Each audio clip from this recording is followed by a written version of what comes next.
A última aventura do apóstolo Paulo. Era o ano de 67 depois de Cristo, e o apóstolo Paulo estava preso na capital do Império Romano, aguardando o momento em que teria a cabeça decepada por ordem do imperador Nero. Mas, por quê? Apenas 30 anos antes, Paulo havia iniciado a primeira de 4 jornadas que mudariam o mundo, cada uma mais perigosa do que a anterior. Vamos seguir com Paulo por essas 4 aventuras, para descobrir os lugares estranhos por onde viajou, porque o imperador de Roma queria vê-lo morto, e como ele se tornou o homem mais influente da história, segundo apenas a Jesus Cristo. A primeira aventura, o caminho para Damasco. Tudo começou quando Paulo viajava de Jerusalém a Damasco, com uma única missão: perseguir e prender os membros de uma nova seita judaica chamada O Caminho. Durante o último ano, ele vinha caçando esses judeus estranhos que afirmavam adorar um carpinteiro chamado Jesus, que, diziam eles, havia ressuscitado dos mortos. Naquele tempo, Saulo de Tarso, como era conhecido antes de sua conversão, era um líder judeu de alta posição, zeloso e implacável. Determinado, ele partiu rumo a Damasco para capturar mais desses insanos seguidores de Cristo. Mas, de repente, uma luz brilhante o cercou e o fez cair ao chão. Foi então que Jesus Cristo lhe apareceu. Jesus ordenou que ele continuasse até Damasco, onde receberia instruções sobre o que deveria fazer. No mesmo instante, Paulo ficou cego. Guiado pela mão, foi levado até uma casa situada numa rua chamada Direita.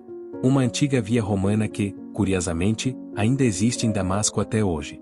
Em algum ponto dessa rua, o agora cego Paulo foi procurado por Ananias, um dos discípulos de Cristo. O mesmo grupo que ele tinha ido perseguir foi quem o acolheu, orou por ele e o curou.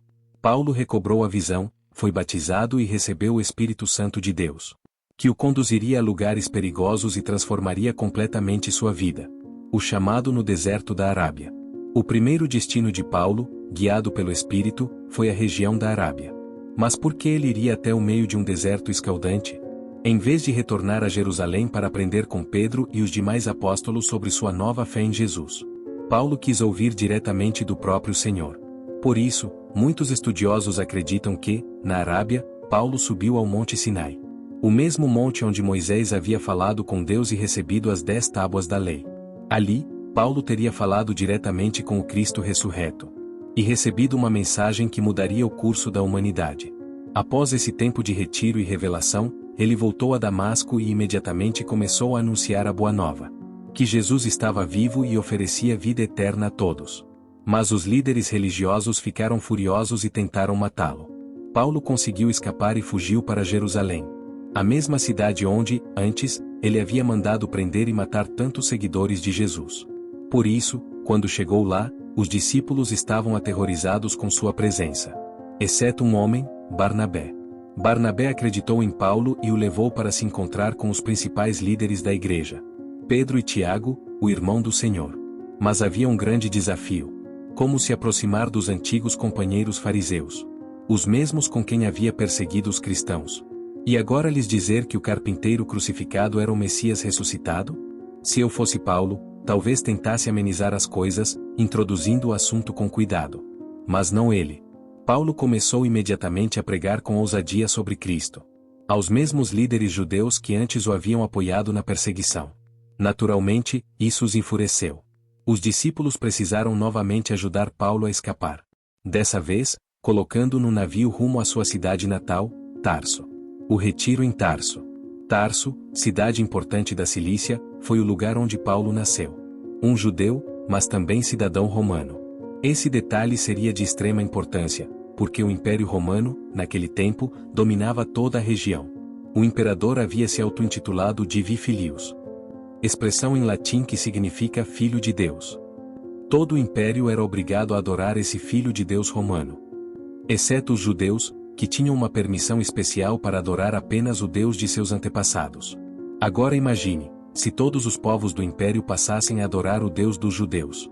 Isso significaria que ninguém mais precisaria adorar o imperador. Isso era uma ameaça direta ao sistema de poder romano. Paulo permaneceu em Tarso por cerca de 10 anos. Pouco se sabe sobre esse período, mas conhecendo sua ousadia, é provável que ele tenha perturbado tanto os judeus locais quanto os romanos, pregando que Jesus, e não César, era o verdadeiro Filho de Deus. Um dia, seu velho amigo Barnabé veio buscá-lo. Em Antioquia, muitos estavam se convertendo a Jesus. E Barnabé precisava de ajuda para ensinar essa nova comunidade de fiéis. Foi ali, em Antioquia, que os seguidores de Jesus foram chamados pela primeira vez de cristãos. Provavelmente, eles se reuniam em um local conhecido hoje como Gruta de São Pedro. Um vasto abrigo natural cheio de túneis, perfeito para se esconder de ataques e perseguições. Mas por que o mundo odiava tanto a mensagem de Paulo? A resposta pode surpreender, e não é o que muitos imaginam. Barnabé havia levado Paulo até ali para ajudá-lo a ensinar as Escrituras a esses novos crentes. E assim se concluiu a primeira grande aventura de Paulo. As viagens missionárias e o confronto com o mundo romano. Algum tempo depois, em Antioquia, a comunidade cristã estava crescendo rapidamente. As notícias sobre o que acontecia lá se espalharam por toda a região.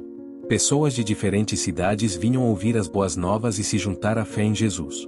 Foi então que o Espírito Santo falou à igreja: "Separem para mim Barnabé e Saulo, para a obra a qual os chamei." Assim começou a primeira viagem missionária de Paulo. A primeira de muitas que levariam o evangelho até os confins do mundo conhecido.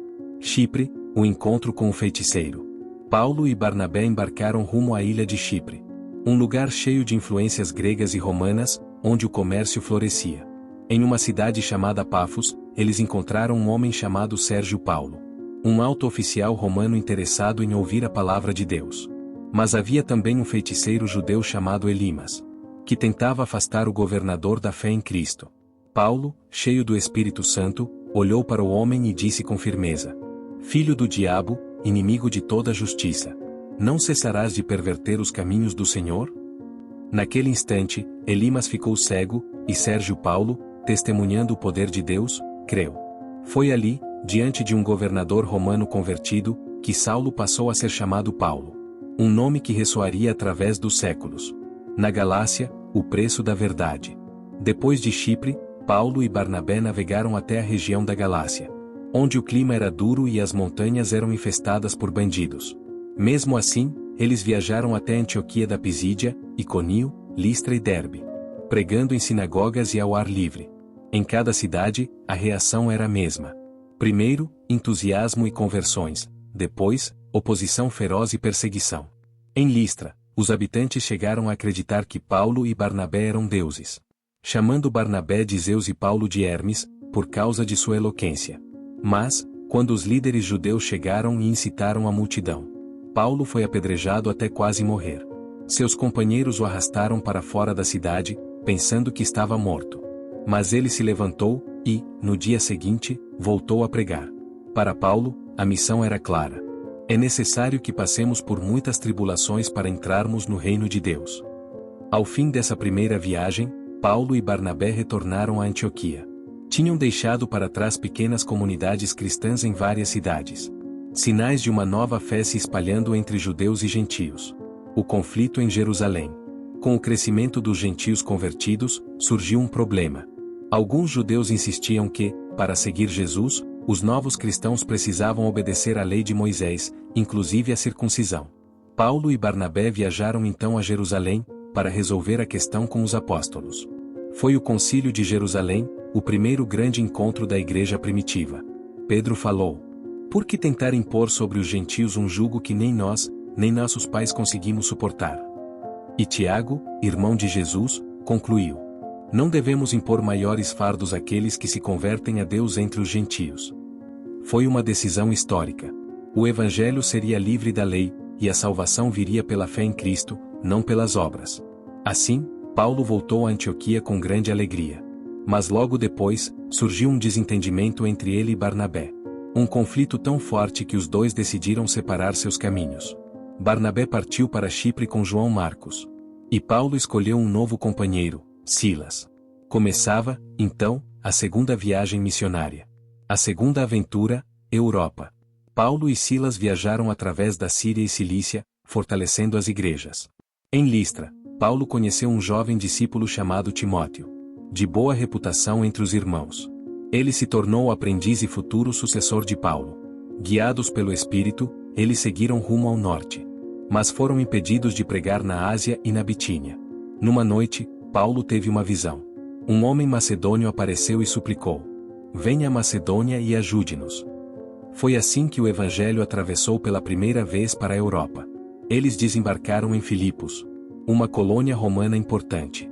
Ali, pregaram a uma mulher chamada Lídia, vendedora de púrpura, e ela se tornou a primeira convertida da Europa. Mas, ao expulsarem um espírito maligno de uma jovem escrava, foram presos e açoitados. Na prisão, à meia-noite, Paulo e Silas cantavam hinos a Deus. De repente, um terremoto sacudiu a prisão, as portas se abriram e as correntes se romperam. O carcereiro, desesperado, quis se matar, mas Paulo gritou: "Não faças isso. Estamos todos aqui." Tocado, o homem perguntou: "Senhores, o que devo fazer para ser salvo?" E Paulo respondeu: "Crê no Senhor Jesus, e serás salvo, tu e tua casa." Naquela noite, o carcereiro e sua família foram batizados. A fé cristã agora florescia em solo europeu. Em Atenas, o choque de mundos. De Filipos, Paulo viajou para Tessalônica, Bereia e depois Atenas, o coração da filosofia grega. Lá, ficou impressionado com a quantidade de altares e ídolos. No meio do Areópago, diante dos filósofos estoicos e epicuristas, Paulo proclamou uma verdade simples e profunda. O Deus que fez o mundo e tudo o que nele há não habita em templos feitos por mãos humanas. Em Deus vivemos, nos movemos e existimos. Alguns zombaram dele quando mencionou a ressurreição. Mas outros creram, inclusive um homem chamado Dionísio e uma mulher chamada Dâmaris. Mesmo em meio à arrogância intelectual de Atenas, o evangelho plantava sementes. Corinto, a cidade do pecado. Depois de Atenas, Paulo foi para Corinto, uma cidade famosa pela riqueza e pela imoralidade. Ali, ele trabalhou como fabricante de tendas junto de Áquila e Priscila, um casal judeu expulso de Roma. Pregava aos sábados na sinagoga e durante a semana sustentava-se com o próprio trabalho. Foi em Corinto que Paulo escreveu suas primeiras cartas. Mensagens que se tornariam parte do Novo Testamento. Deus lhe disse numa visão: "Não temas. Continua a falar, e não te cales. Tenho muito povo nesta cidade." Paulo ficou ali 1 ano e meio, até que os judeus o denunciaram diante do governador Gálio. Mas Gálio recusou-se a julgá-lo, dizendo que aquilo era questão religiosa, não política. Assim, Paulo foi libertado, e seguiu viagem. Éfeso, o tumulto e o caminho para Roma. Depois de deixar Corinto, Paulo viajou para Éfeso, uma das maiores cidades do Império Romano, famosa pelo Templo de Ártemis, uma das 7 maravilhas do mundo antigo. Éfeso era um centro de magia, idolatria e comércio. Um lugar dominado pela adoração à deusa Ártemis, ou Diana, para os romanos. Mas foi ali que Paulo viveria um dos períodos mais intensos de seu ministério. Ele começou pregando na sinagoga local. E quando muitos se recusaram a ouvir, mudou-se para a escola de Tirano, onde ensinou diariamente durante 2 anos. Pessoas de toda a Ásia Menor ouviam sobre Jesus e levavam a mensagem a outras cidades. Milagres extraordinários aconteciam. Lenços e aventais que haviam tocado o corpo de Paulo eram levados aos doentes. E eles eram curados. Isso fez com que muitos magos e feiticeiros queimassem publicamente seus livros de feitiçaria, arrependendo-se de suas antigas práticas. O poder de Deus se espalhava, e o nome de Jesus era exaltado por toda Éfeso. O tumulto de Demétrio. Mas o sucesso do evangelho trouxe também oposição. Um ourives chamado Demétrio, que fabricava miniaturas de prata do templo de Ártemis, viu seus negócios caírem porque as pessoas estavam abandonando os ídolos. Revoltado, ele reuniu outros artesãos e gritou: "Grande é a Ártemis dos Efésios." Logo, uma multidão furiosa encheu o anfiteatro de Éfeso, gritando sem parar por horas. A cidade inteira estava em caos. Os companheiros de Paulo foram arrastados para dentro. Mas as autoridades conseguiram dispersar a confusão antes que houvesse tragédia. Paulo deixou Éfeso logo depois, sabendo que o tempo de sua liberdade estava chegando ao fim. Ele sentia em seu espírito que deveria ir para Jerusalém. E depois, a Roma. Despedidas e profecias. Em sua viagem de volta, Paulo passou por Macedônia e Grécia, fortalecendo as igrejas e encorajando os irmãos. Em Troade, ele pregou até tarde da noite, tão tarde que um jovem chamado Eutico, sentado à janela, adormeceu e caiu do 3º andar. A multidão gritou, achando que o rapaz estava morto. Mas Paulo desceu, abraçou-o e disse: "Não se preocupem, ele está vivo." De lá, Paulo navegou até Mileto, onde convocou os anciãos da igreja de Éfeso para se despedir. Foi um dos momentos mais emocionantes de sua vida. Ele lhes disse: vocês sabem que servi ao Senhor com humildade, lágrimas e provações. Sei que não verei mais o rosto de vocês. Cuidem do rebanho de Deus, pois lobos vorazes entrarão no meio de vocês. Todos choraram, abraçaram Paulo e o acompanharam até o navio. Sabiam que era uma despedida definitiva. Jerusalém, prisão e conspiração. Paulo chegou a Jerusalém com o coração cheio de esperança, trazendo ofertas das igrejas gentílicas para ajudar os pobres da cidade. Mas logo surgiram rumores de que ele estava ensinando os judeus a abandonar a lei de Moisés. Para acalmar os ânimos, Paulo participou de um ritual no templo. Mas alguns inimigos o reconheceram e gritaram: este é o homem que ensina contra o povo e contra este lugar santo. A cidade inteira entrou em alvoroço. Soldados romanos o prenderam para evitar que fosse linchado. Enquanto era levado, Paulo pediu para falar ao povo. E, em hebraico, contou sua história. Como perseguiu os cristãos, como viu Jesus no caminho de Damasco. E como foi chamado para pregar aos gentios. Mas, ao mencionar os gentios, a multidão voltou a gritar: tirem esse homem da terra. Ele não merece viver. O comandante romano, Cláudio Lísias, ordenou que Paulo fosse levado para a fortaleza, onde descobriu que ele era cidadão romano, o que lhe dava direito a um julgamento justo. Naquela noite, o Senhor apareceu a Paulo e disse: coragem! Assim como deste testemunho de mim em Jerusalém, também o darás em Roma. Diante dos governadores, os líderes judeus conspiraram para matar Paulo, jurando que não comeriam nem beberiam até vê-lo morto. Mas o sobrinho de Paulo soube do plano e avisou o comandante. Imediatamente, uma escolta de 470 soldados levou Paulo para Cesareia, onde ficava a sede do governo romano na Judéia. Ali, ele foi levado diante do governador Félix, que o manteve preso por 2 anos, esperando suborno para libertá-lo. Depois, Pórcio Festo assumiu o cargo e quis agradar os judeus. Mas Paulo, sabendo que não teria um julgamento justo em Jerusalém, declarou: apelo para César. Era um direito de todo cidadão romano. E assim, Paulo seria enviado à capital do império para ser julgado pelo próprio imperador. Antes de partir, ele foi interrogado pelo rei Herodes Agripa II e sua irmã Berenice. Depois de ouvir a defesa de Paulo, Agripa disse: por pouco, me persuades a ser cristão. Mas o apóstolo foi enviado mesmo assim a Roma, para cumprir o destino que Deus lhe havia revelado. A tempestade, o naufrágio e a chegada a Roma. Depois de anos preso em Cesareia, Paulo finalmente embarcou sob custódia romana para ser levado a Roma, onde seria julgado por César.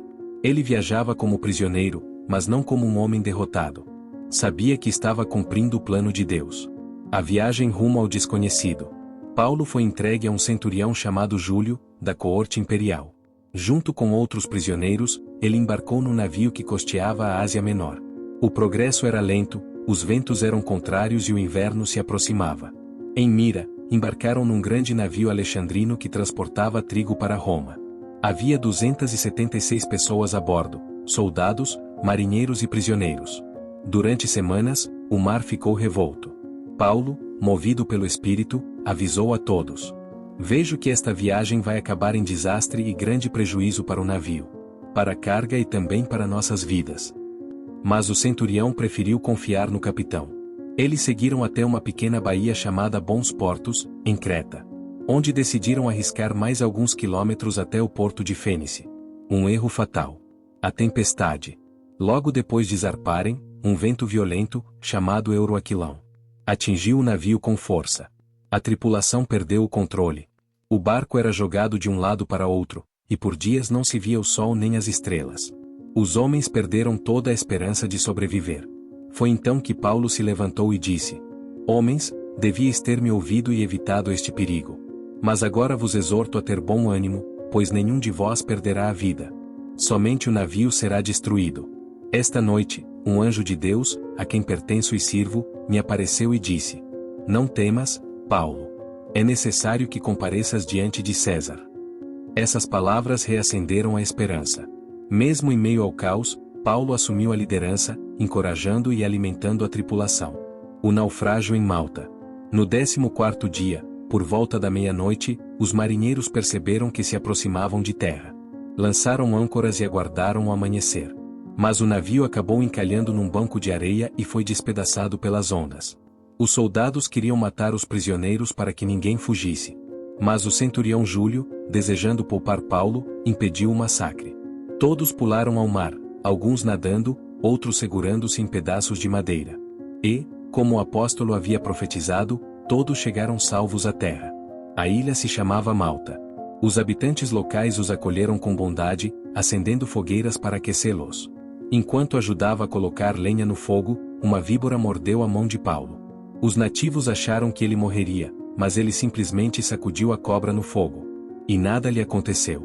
Ao verem isso, pensaram que fosse um deus.